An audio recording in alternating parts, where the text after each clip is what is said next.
I'm David Craig Utz, and I want to welcome you back to my series, Being the Change, Principles that Foster Leadership and Innovation in Uncertain Times. I created this series for leaders who deeply care about being the best leader they can be. And during the times that we're currently in, with the uncertainty and ambiguity that we're facing, principles have a way of grounding you, focusing you, and inspiring you. And I hope you'll find value in watching these.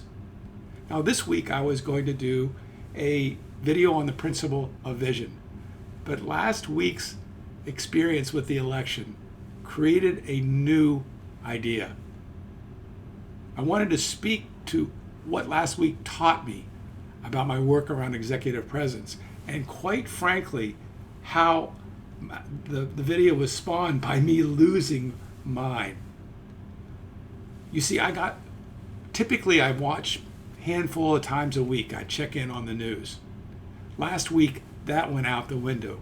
I was voraciously and consistently watching CNN. And when John King would walk up to the board and point to this county or that county and what the state of the mail-in ballots were and what the implications of all that were, I was completely mesmerized with this. And by the end of the week, or the end of the weekend, I was exhausted. And I recognized that what I was doing during that last week was I was allowing the uncertainty of the outcome to drive my need to know what it would be. What's paradoxical about that is the only time I could know about the outcome was when it was declared. All of that time spinning my wheels, fixated on the TV, really added very little value to my life and my work, other than some entertainment and a lot of stress. I had lost in touch with what was most important and got caught up in information, being an information junkie.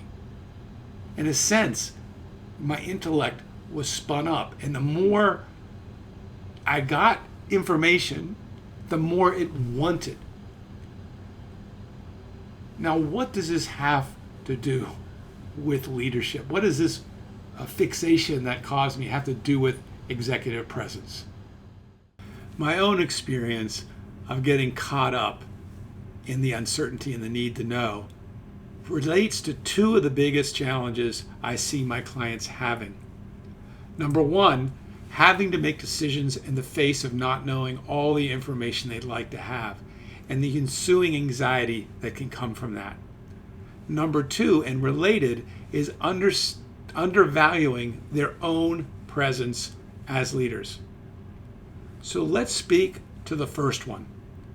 Every day, you are having to make decisions in the face of great complexities in your role as an executive and business owner. And Theodore Roosevelt said this about decision making. In any moment of decision, the best thing you can do is the right thing. The next best thing to do is the wrong thing. And the worst thing that you can do is nothing. But how do you know what's the right thing to do? Certainly, having as much pertinent information as possible is important to making a sound decision. There's no denying that.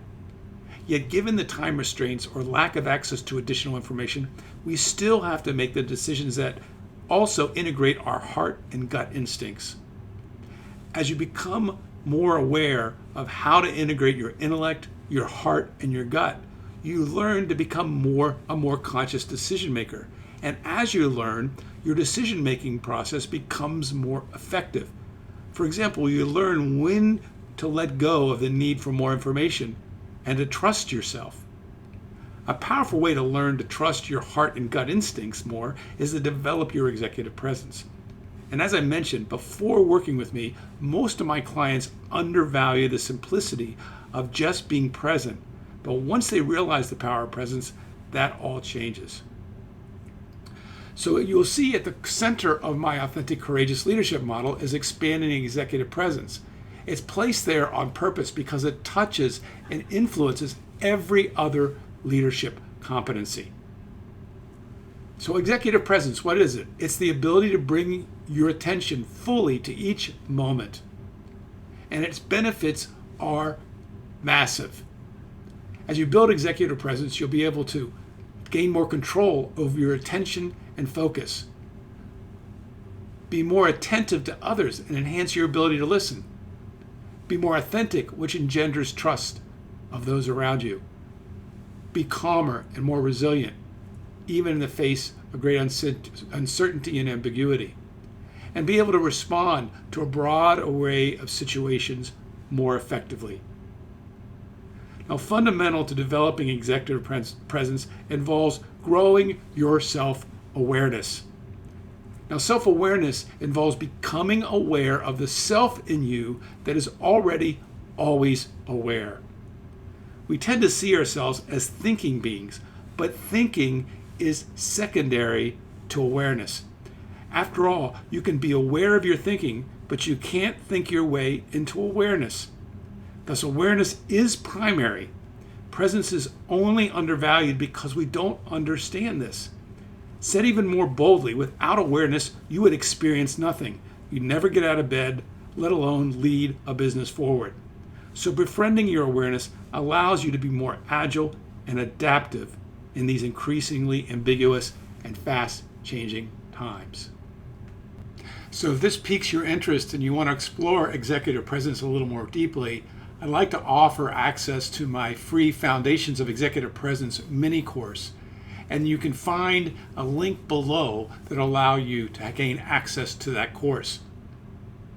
I appreciate you taking the time to watch today. In my next video, I will be talking about the principle of vision, which is the galvanizing force for an executives and business owners' focus and execution. Again, thank you for watching today. Stay safe, and we'll see you again soon.